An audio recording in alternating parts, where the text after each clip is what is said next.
Hi friends, എല്ലാവരും സുഖമായിട്ടിരിക്കുന്നു.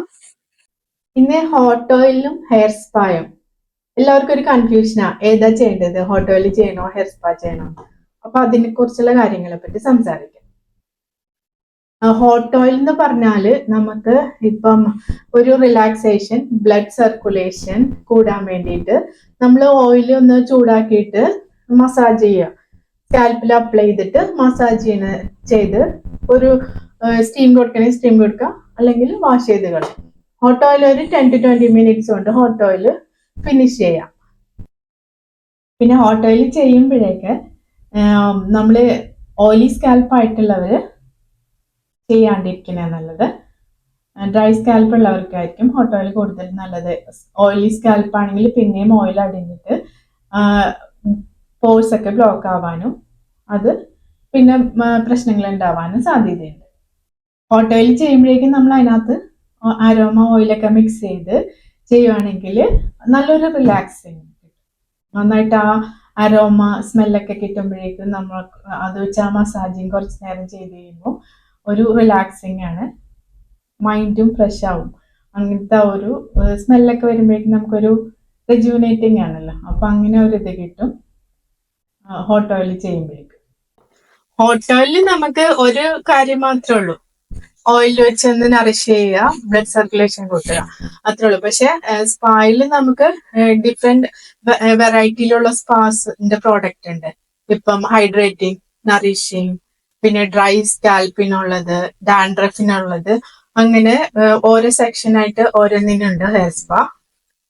അപ്പൊ ഈ സെബേഷ്യസ് ഗ്ലാൻസ് ചിലവരുടെ ഓവർ പ്രൊഡക്ഷൻ ആയിരിക്കും, ചിലപ്പോൾ പ്രൊഡക്ഷൻ ഉണ്ടാവില്ല. അപ്പൊ അവിടെ ഡ്രൈ സ്കിന്ന് വന്നിട്ട് പിന്നെ ഓയിൽ പ്രൊഡക്ഷൻ ഒന്നും ഇല്ലാണ്ട്, സർക്കുലേഷൻ ഇല്ലാണ്ട് ഹെയർ ഗ്രോത്ത് ഉണ്ടാവില്ല അവിടെ. അപ്പൊ അങ്ങനെയുള്ള ഹെയറിനൊക്കെ ഈ ഹെയർ സ്പാ നല്ലതാണ്. ഹെയർ സ്പാ നമുക്ക് അങ്ങനെയുള്ളത് ചൂസ് ചെയ്തിട്ട്, സ്പാ എന്താ ചെയ്യുന്നതെന്ന് വെച്ചാൽ സ്പാ നറിഷ് ചെയ്യുകയും ചെയ്യും, സ്കാൽപ്പ് നറിഷ് ചെയ്യും, പിന്നെ നമ്മുടെ ഹെയറിലേക്കും നമ്മൾ അപ്ലൈ ചെയ്ത് കൊടുക്കുന്നുണ്ട്. അപ്പൊ ഹെയർ മൊത്തത്തിലുള്ള ഡാമേജ് ഒക്കെ മാറി സ്കാൽപ്പിൽ ബ്ലഡ് സർക്കുലേഷൻ കൂടി, പിന്നെ നറിഷായി, അവിടുത്തെ റിലാക്സ് ആയി ഹെയർ, പോഴ്സിലുള്ള അഴുക്കുകളും ഇമ്പ്യൂരിറ്റീസ് ഒക്കെ നമ്മൾ റിമൂവ് ചെയ്ത്.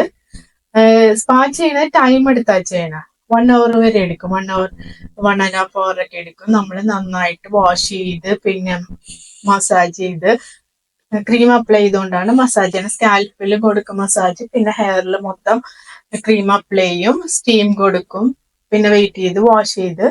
അപ്പൊ നല്ലൊരു റിലാക്സിങ്ങും കൂടിയാണ് സ്പാ ചെയ്യുമ്പോഴേ. അപ്പൊ ഇതാണ് സ്പായും ഹോട്ട് ഓയിലും തമ്മിലുള്ള വ്യത്യാസം. സ്പാ ഡിസൈൻ ചെയ്തിരിക്കുന്നത് ഓയിലി സ്കാൽപ്പിനും ഡ്രൈ സ്കാൽപ്പിനും ഒരേപോലെ യൂസ് ചെയ്യാം. ഡ്രൈ സ്കാൽപ്പ് ആണെങ്കിൽ അതിന് നന്നായിട്ട് നറിഷ് ചെയ്യും.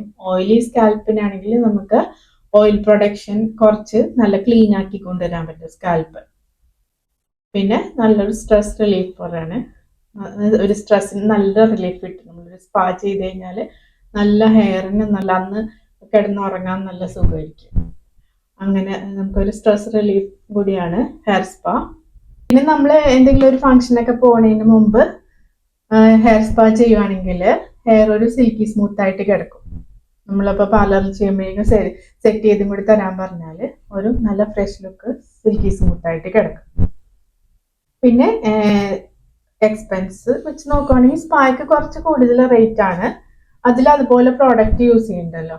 ഹോട്ട് ഓയിലാകുമ്പോൾ നമ്മൾ സാധാരണ ഏത് ഓയിലാ അപ്ലൈ ചെയ്യുന്ന വെച്ചാൽ ആ ഓയിൽ വെച്ച് മസാജ് ചെയ്യുന്ന മാത്രമേ ഉള്ളൂ. അപ്പം കോസ്റ്റ് കുറവുള്ളത് ഹോട്ട് ഓയിലാണ്. സ്പാ ഇത്രയും കൂടി കോസ്റ്റ്ലിയാണ്. പിന്നെ നമ്മൾ ഒറ്റ സിറ്റിങ്ങിൽ തന്നെ സ്പായിന്ന് റിസൾട്ട് കിട്ടണമെന്ന് പറഞ്ഞാൽ കിട്ടില്ല. ഇപ്പൊ ഡാൻഡ്രഫിനായാലും അത് മറ്റുള്ള പ്രോബ്ലംസിനായാലും ഒറ്റ സിറ്റിങ്ങിൽ ഹെയർ സ്പാ ഒരു പ്രാവശ്യം ചെയ്ത് എനിക്ക് റിസൾട്ട് കിട്ടില്ല എന്ന് പറയാൻ പറ്റില്ല. കണ്ടിന്യൂസ് ചെയ്ത് കൊടുക്കണം. എന്തെങ്കിലും ഒരു സ്പെസിഫിക് പ്രോബ്ലത്തിന് വേണ്ടിയിട്ടാണ് നമ്മൾ സ്പാ ചെയ്യണമെങ്കിൽ അത് കണ്ടിന്യൂസ് ആയിട്ട് ഒരു 3-4 സിറ്റിംഗ് ഒക്കെ ചെയ്ത് കഴിയുമ്പോൾ അതിന്റെ വ്യത്യാസം മനസ്സിലാവും. സ്പാ കുറച്ചും കൂടി നമ്മുടെ ആവശ്യം അറിഞ്ഞ് നമുക്ക് എന്താ എന്ന് വെച്ചാൽ അതിനനുസരിച്ച് ഓരോന്നിനും ഓരോ പ്രോഡക്റ്റ് ഉണ്ട് സ്പായിൽ. അപ്പൊ ആ പ്രോഡക്റ്റ് യൂസ് ചെയ്ത് സ്പാ ചെയ്താൽ അതിന്റെ റിസൾട്ട് കിട്ടുന്നതായിരിക്കും. അപ്പൊ എല്ലാവർക്കും മനസ്സിലായോ സ്പായും ഹോട്ട് ഓയിലും തമ്മിലുള്ള ഡിഫറൻസ്? അപ്പൊ നിങ്ങൾ ചൂസ് ചെയ്യണം, നിങ്ങൾക്ക് ഏതായിരിക്കും വേണ്ടതെന്ന് നിങ്ങൾ തന്നെ കണ്ടുപിടിക്കാമല്ലോ. നമുക്കിപ്പോ എന്താ പ്രശ്നം ഹെയറിന്, ഇത്രയും കാര്യങ്ങളൊക്കെ നോക്കിയാൽ ഏതാ വേണ്ടതെന്ന് നമുക്ക് കണ്ടുപിടിക്കാൻ പറ്റും. നമുക്ക് ബ്യൂട്ടി ടിപ്സ് ഒക്കെ ആയിട്ട് കാണാം. Thank you for watching and keep on watching Kalidora vlogs.